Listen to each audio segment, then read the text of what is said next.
that this dude has everything to go all the way.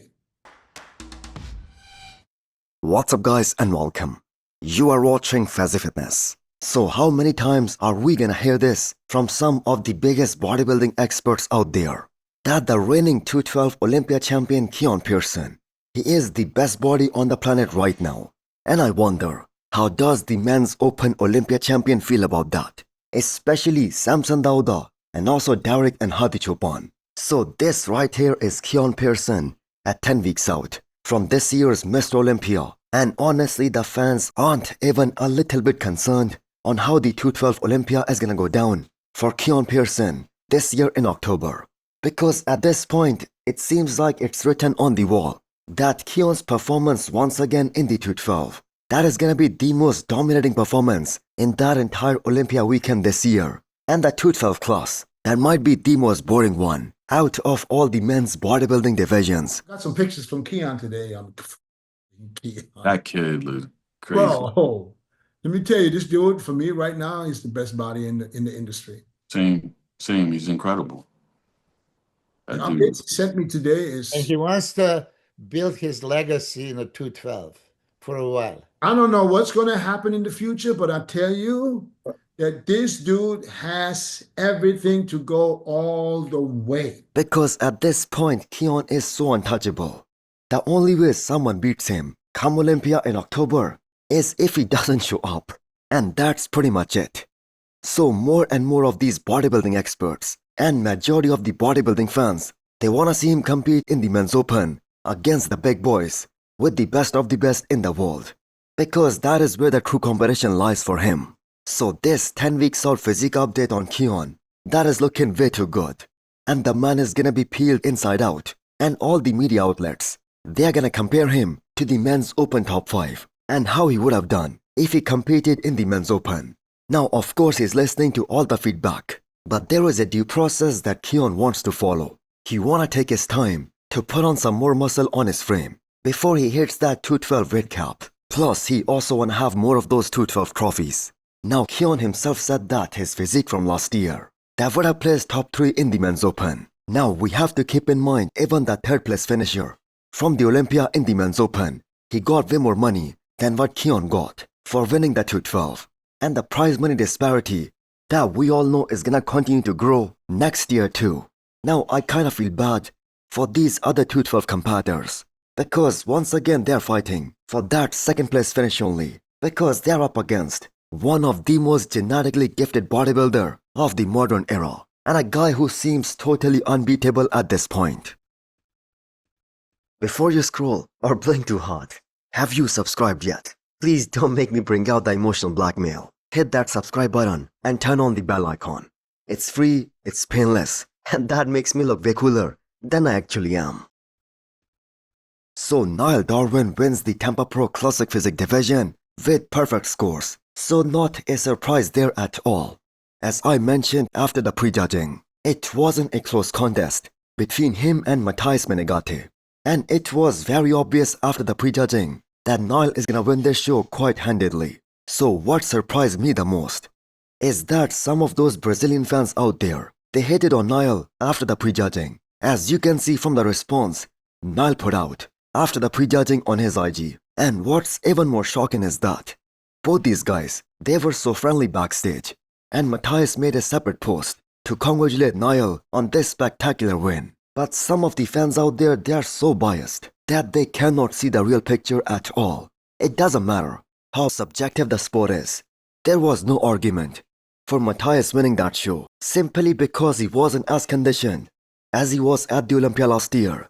And Nile Darwin made some very noticeable improvements in the past 1 year compared to Matthias. And he actually put the whole of Classic Physique lineup on notice that he's coming in very strong for this year's Mr. Olympia. So the biggest knock on Nile last year, that was the lack of back width.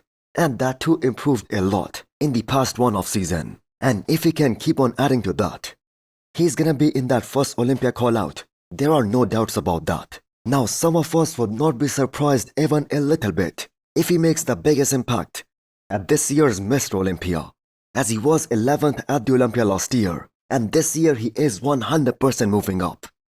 Now Matthias brought some new size, but not in that one area where he desperately needed that. His chest looked the same, very flat, as it did last year. Now he was bigger from the side and also from the back, but he just wasn't sharp enough, especially from the back, to give Nile a run for his money. So how high do you guys think Nile Darwin can place at his second Olympia come October? So this right here is a very good comparison of the mutant Nick Walker, posted by Who is the Best Bodybuilder IG page, comparing his current look to his 2023 Olympia prep, the one where he tore his hamstrings about a couple of weeks before the Olympia. And for those of you guys who do not remember, Nick Walker was very confident that had he been able to present that physique on the Olympia stage back in 2023, he would have fought for the Olympia title that year. Now we have to keep in mind the picture on the left that was taken in the posing room after a good pump, while the recent ones they're taken in his basement, flat, fasted in the morning. So it kind of seems like that the mutant has been mutating. In the past few months, his legs are blowing up like crazy, and what's surprising is that his weight continues to go up, but he's maintaining such a lean body composition, and the man is already on the prep.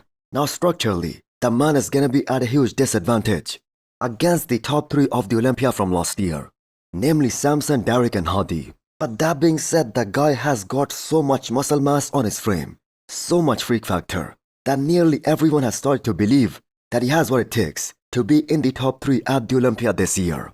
Now I haven't heard from a single expert out there, especially after Pittsburgh Pro, that the 4th best bodybuilder on the Olympia stage from last year, which was Martin Fitzwater, he has any kind of chance beating this new version of the mutant. So, a lot of people out there believe that Nick is about to smoke all his previous looks come Olympia this year, and we know he's probably gonna be on like the Persian wolf Hadi Chopin. So 4 more weeks till we're gonna see the return of another superb classic physique competitor, the epitome of classic physique, Lazlo Kerali. So this time he isn't only bringing a bigger and a better back, which was the major feedback given to him after that one show that he did last year, Texas Pro, but he's a totally different bodybuilder altogether this time. So just a few years back, the critics were saying that he will never hit his true potential because his legs are just way too small for his humongous upper half. And this recent progress picture and this comparison that tell a different story altogether. His width right now is looking totally insane with another 3.5 weeks to go. And as a classic physique fan, I certainly want to see him back on the Olympia stage. Another example, it signifies how amazing of a coach Patrick Tuor really is, as Laszlo has improved tremendously under his guidance, and the man is looking at his all-time best right now. Now only a few classic physique pros, they can look more majestic than Laszlo, especially when he hits that crucifix pose. So he has one of the best X-frame out there in that entire classic physique division. And one thing that we should really hope for is that he isn't very far in terms of the weight that he needs to drop to make the weight cutoff. Now this will always be a real challenge for all of these top guys in classic physique, making the weight cutoff. It's very hard to sacrifice all that hard-earned muscle, and that in turn results in losing some muscle and pop. So him and Logan Franklin, they won't be doing the same show, in case you guys are wondering that. But both these guys are being coached by Patrick Tuor. But the return of Lazlo Kerali, that is gonna be a very anticipated one, since he dedicated this entire year to hardcore training, and the results are very evident. And I for one cannot wait to see him back on the stage. So hit the thumbs up button if you liked the video, and smash the subscribe button if you wanna come back for more. Thanks for watching.